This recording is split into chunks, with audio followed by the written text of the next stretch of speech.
Hey guys, welcome back to my channel. Hope you're good. Just back from the gym, just did some mobility and some cardio. But today's video, we are talking about my favorite ab workouts.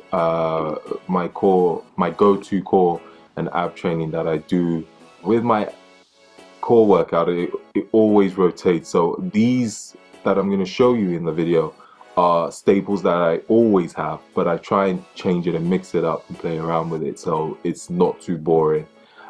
Keeps it more interesting. Just like the arm workout I did, I'm going to show you individually what I do and explain a little bit of why I do them. However, when I do abs, I tend to do them as a giant set.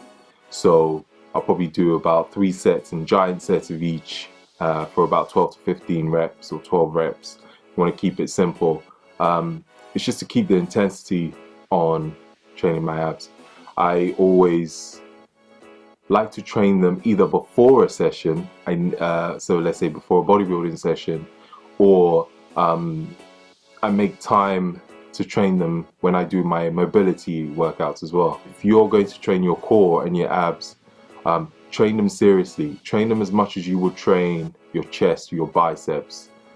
Put as much intensity into training your core as you do training every other body part. So prioritize them. Having a strong core, not just having abs, visible abs, but a strong core, which is all around the stomach, helps with overhead pressing, it helps with squats, helps with deadlifts. A lot of Olympic movements, we need a strong core. So let's get to the video and I'll explain to you my favorite workouts. So first workout, we are going to be doing the broom sweep. Now this is a classic that it's been around for a while. I do these to target my obliques. Now a lot of people tend to use weights to do obliques, so side crunches. I don't do that. I don't do anything that's weighted when it comes to oblique sessions. Every time I twist, either to the left or the right, take a deep breath in before you twist, and then out and squeeze your obliques hard you can every time you twist.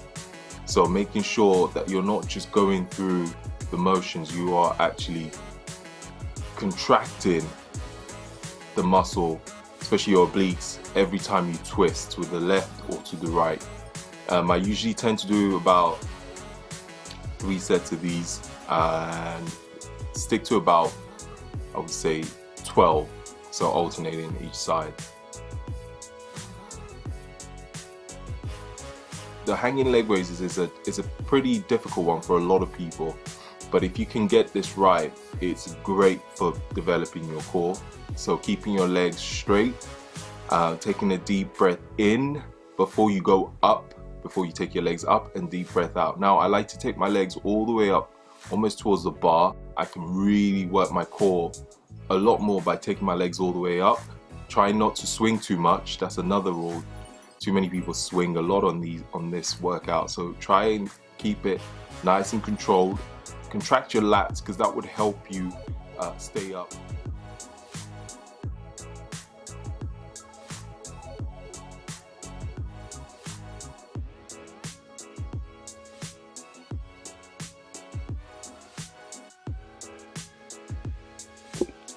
So next we have same thing again, hanging leg raises, but this time with your knees tucked, knees bent.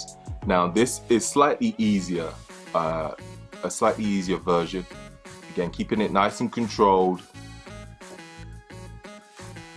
Focus on your breathing. Out when you go up, in when you come down. Simple. Now a great alternative to these two, if you can't hang off the bar, is doing them on the mat to start. So same thing, straight leg raises and knees bent leg raises.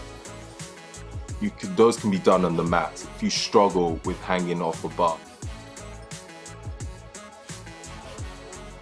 We have the barbell rollout. It is very similar to a stability ball rollout on your knees and the ab wheel rollout, but I like to use the barbell. So when you roll the bar all the way out, take a deep breath out, and when you roll the bar in, take a deep breath in. Now try and keep the eccentric phase, so when you roll out the bar, slow it down, again 2 to 3 seconds tempo.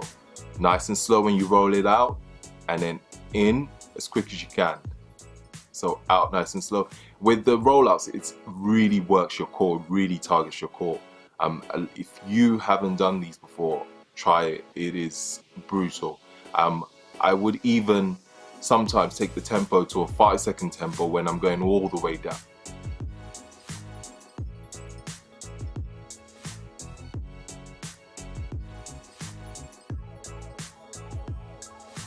Okay, so next we have the rings pike. Now this one is again a difficult one, but it really is one of my favorites when it comes to working my core and my abs as well. It's a tricky movement to do. I'm using the rings, but you can use a stability ball as well to do these if you find it difficult to use the rings, or you can use a TRX rope. With this, again, tempo is key. So make sure when you go up, you breathe in, keep it nice and steady. When you go out, you breathe out, and then you come all the way out. So you want to try and make sure that your whole body is aligned in a straight line when you come back down. Again, nice and controlled, keeping the tempo again to about 2 to 3. I would also, with where I place my hands, I always try and make sure that I place them shoulder width apart. But these are amazing for your core. So if you haven't done these, try them. You can start with a stability ball, and then you can, progress up to using the rings. Next, we come to the V-ups. Now this, you are going to be starting with your feet off the floor, your hands off the floor, as you can see in the video, and you will slowly try and bring those two together.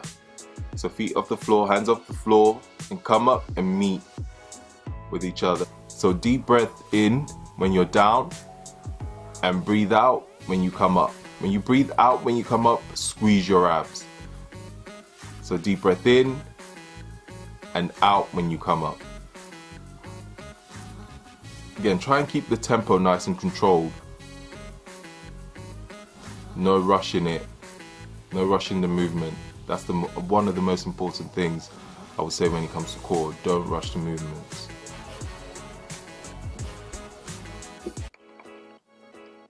So the next one is a strange one. I actually don't know the name for it, so I just call it the V-up seesaw. This one, again, you start with, if you notice how I started in the beginning, crunched up almost into a ball, and then you open up and out into the V-up position as you you saw before. So feet off the floor, hands behind you off the floor as well, and you almost do you're almost going to be rocking back and forth without touching the floor, without your legs, feet touching the floor, and your hands. So you're just in a rocking position. As you can see, my abs are continuously contracted throughout the movement. So you're almost trying to stay on your glutes and your lower back as you rock back and forth. Again, this one you have to be careful. It is quite difficult to get right. It's one that I'm actually still learning to really get right. But again, I dare you to do these and your abs will be sore, insanely sore. And these are great also for your lower back. So again, 12 to 15 reps. Try and keep it nice and controlled. Don't rush it. It's not a race.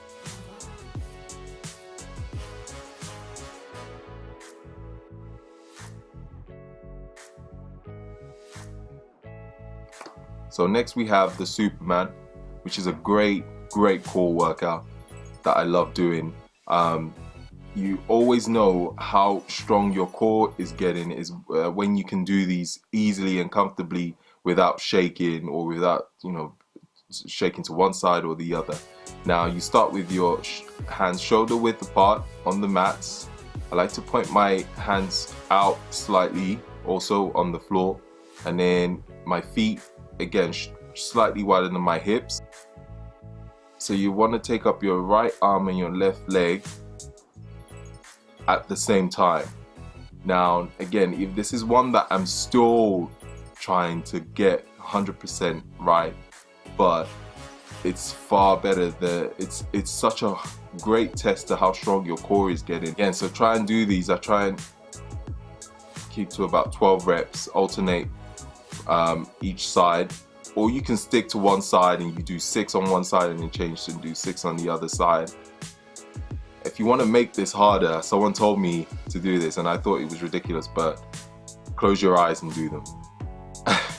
It makes it a lot more difficult, but actually makes you focus a lot more on the movement. What I've also done is put an easier version. So this one will be on your knees. Same principle. And then when you can really get the hang of it on the easier version, you can progress up to the harder version. So the Superman.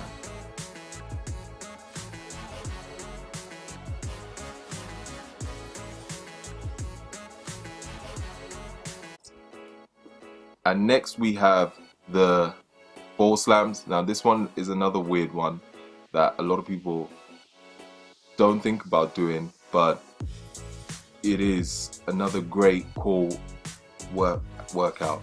Now you're not just slamming the ball without any thought, so there's a point to this workout. So before you slam the ball, when you take the ball up, take a deep breath in, and when you slam the ball down, you want to crunch down with your abs and then slam the ball. You should be crunching in before you slam that ball down.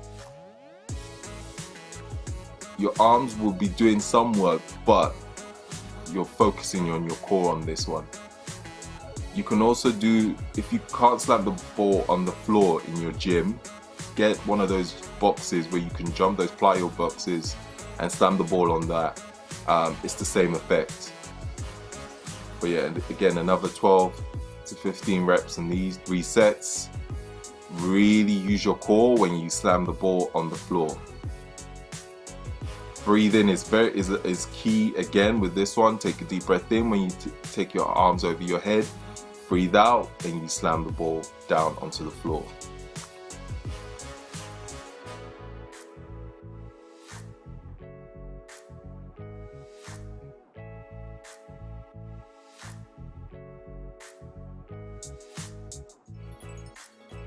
So there you have it. Before I sign off, just again reiterate the point of it's not a race when you're training your core. Intensity, yes, but time under tension is very important when you train your core and your abs. Train them just as hard as you will train every body part, so remember that. Play around with the tempo, 2 seconds, 3 seconds of the eccentric phase of all the movements. Focus on breathing when it comes to training your core. That's another one that's very important. And finally, if you're finding certain movements difficult, I suggest, start with an easier version, as I've explained on some of the workouts, and then build up to a more difficult, the more challenging part of the workout. So don't, try and force certain movements if it doesn't feel right. If you have lower back pain when you're doing certain of the workouts, some of it will be discomfort, and that's to be expected. So just remember that. It just means you need to do more core workout actually to improve on your lower back, and maybe add some lower back work, some posterior chain work. So glute ham raises are great, and glute bridges. I hope you guys found some of this info useful into how I approach my core training. Leave a comment of any questions you have, and I'll be glad to answer any of them, because I'm sure I probably forgot a few things. Thank you for subscribing. If you haven't subscribed already, don't forget to do so. And looking forward to bringing out more videos and getting more comfortable in front of the camera. Thank you all for watching. Till next time, peace out.